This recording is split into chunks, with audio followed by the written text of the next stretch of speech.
ए नीरज बाबू का भाई बाबा अरे सुनी हो कि तू गाना गावता रह होली के एगो सुनाबा ना। अच्छा बाबा है ला सुन ला सुनाबा ये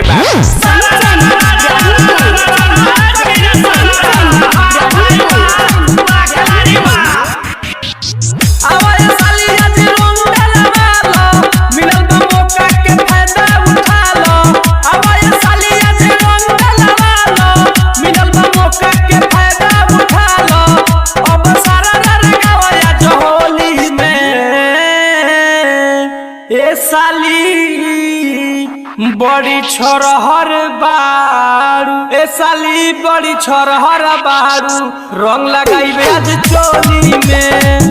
ए साली बड़ी छोरहर बारू रंग लगाइबे आज चोली में। अब ए साली आज रंग लगा लो मिलल बा मौका के फायदा उठा लो।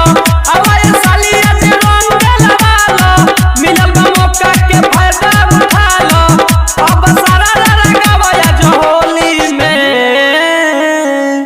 ए साली बड़ी छोरहर बारू ए साली बड़ी छोरहर बारू रंग लगाइबे आज चोली में। ए साली बड़ी छोरहर बारू रंग लगाइबे आज चोली में। जुअनकी में तू डाली हो बुढ़िया में हम जुअनकी में तू डाली हो बुढ़िया में हम सबरकी में तू डाली हो गोरकी में हम बोलो हाय रे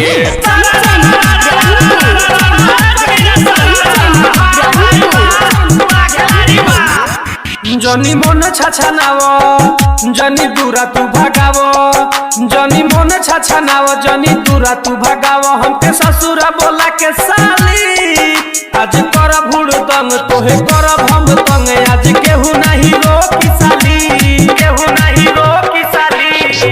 लहंगा में तोहरा लगाई पिचकारी भले करे के पड़ी बरियारी। लहंगा में तोहरा लगाई पिचकारी भले करे के पड़ी बरियारी।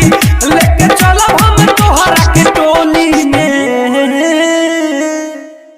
ए साली बड़ी छोरहर बारू ए साली बड़ी छोरहर बारू रंग लगाइबे तारा चोली में। हो ए साली बड़ी छोरहर बारू रंग लगाइबे तारा चोली में।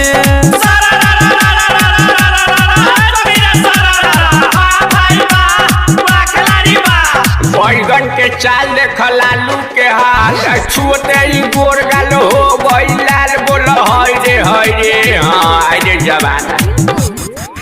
तहरा दीदी हमें डाली उतर देली हमके गाली तहरा दीदी हमें डाली उतर देली हमके गाली। कैसे फगुआ मनाई साली बड़ी कोई इंतजार फीलिंग बुझे ना हमारे कर पवन उपाय साली पवन उपाय साली।